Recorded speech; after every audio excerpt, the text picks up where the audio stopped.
Hello, everyone. So, tonight I watched Dave Chappelle's comedy special, The Dreamer, the new one. It is currently 9:09 p.m. on January 1st, 2024. All right. I am a Dave Chappelle fan. I loved the Chappelle show.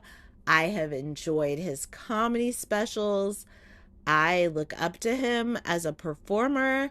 I admire his precision and perfection when it comes to storytelling. I love his juice smollett, whatever jokes that he makes. I'm a fan. And I'm someone who believes that comics should be able to say almost anything and that they're aware that they may face backlash when they take it too far. And I love any comic who wants to push the envelope because we are living in a time where a lot of people are way too PC. And I could promise you right now, at least 5% of what you're saying is going to be deemed offensive years from now. And that's scary because sometimes people attack people for saying things that everyone said at the time, which is beyond unfair. And so I'm never going to be a part of the PC police ever. I'm not woke. I'm not trying to be woke. I'm asleep.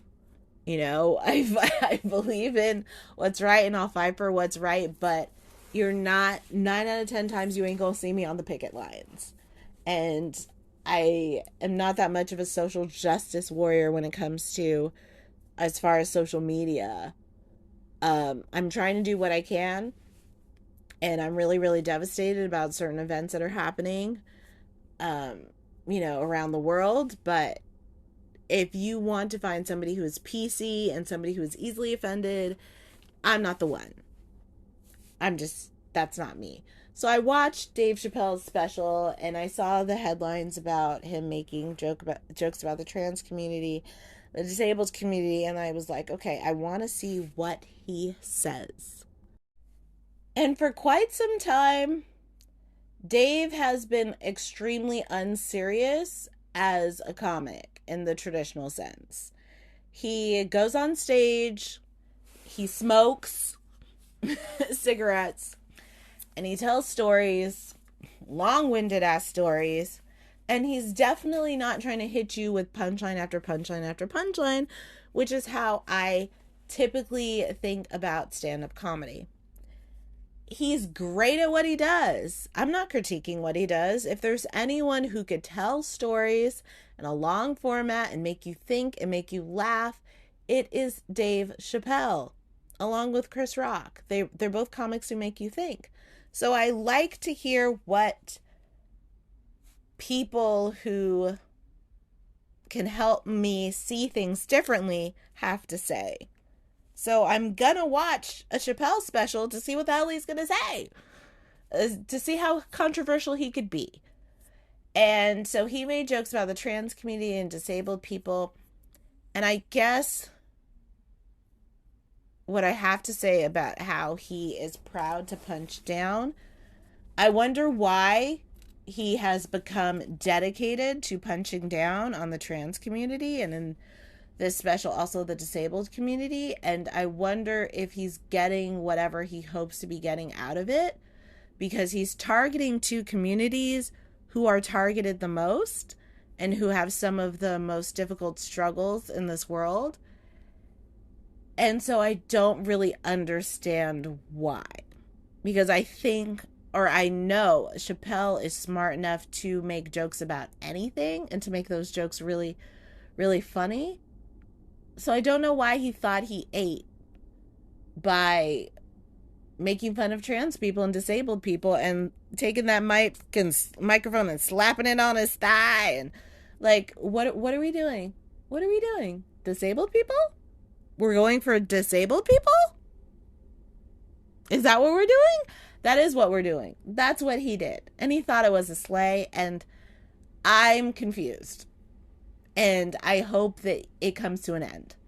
I hope that targeting some of the most marginalized disenfranchised and discriminated against people in the country. Like, I hope it comes to an end. I don't find it entertaining. I find it weird. So, what the fuck? Outside of that, I would say this is Dave's least funny special. He continues to go downhill. The quality of his work continues to plummet. I don't think it's time for him to be done with comedy. I think he's a genius. I've heard, different stories about how he'll just perform for hours and hours and hours in the Bay Area and how he used to.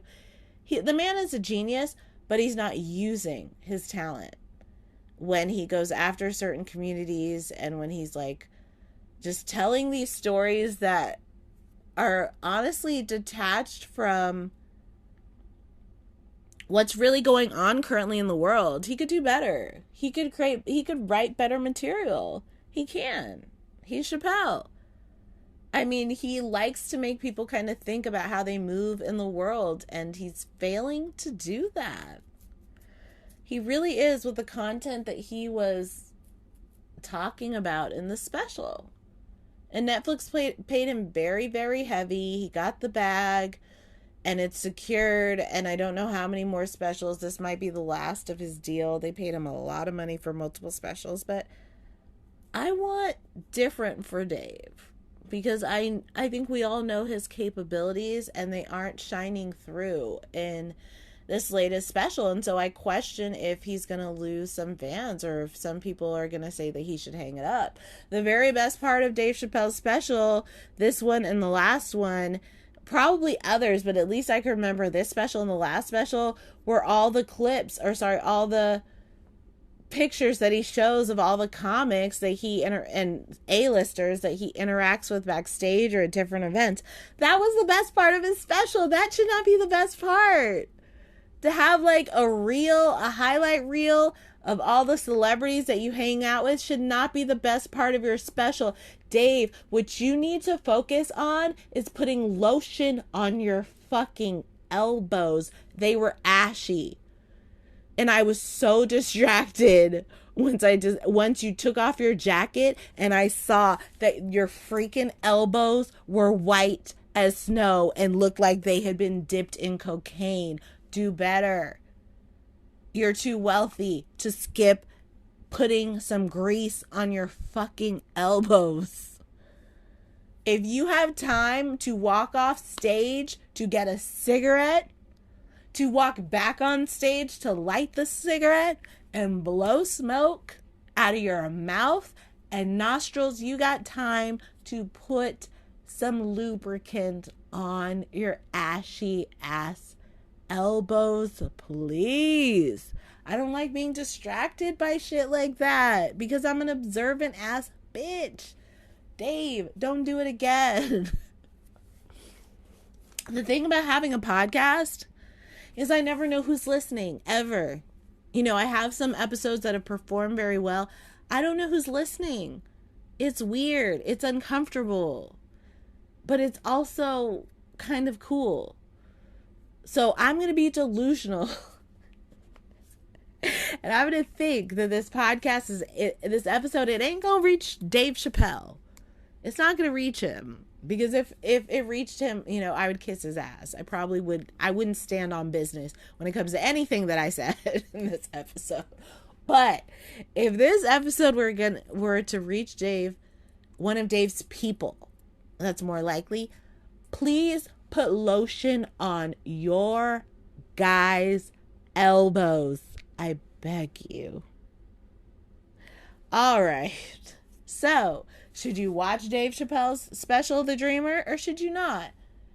If you're interested in what he has to say, watch it. If you're not, avoid it. If you're a fan, watch it out of curiosity. However, keep in mind that this is not the special that is going to have you rolling around on the floor. I kind of think Dave's approach to comedy has really calmed down. He's not really trying to hit you with a lot of punchlines. He's just kind of trying to get in front of you, say what he wants to say, get overpaid, and walk the fuck off the stage. That's what I think his strategy is. So I think you have to remember that going into it. And I like observing it. I don't mind it. I think we have enough comics that hit you upside the head every few seconds with punchlines. Dave doesn't have to be one of them. I just want what he's saying to have value and substance. And when you're going after trans people and disabled people, that's very hack. It's very done and done. It's very unoriginal. And at this point in your career, you're wasting your talents because we know what you're capable of, and this is as far from greatness as it gets. So do better. All right, y'all. Talk to you soon.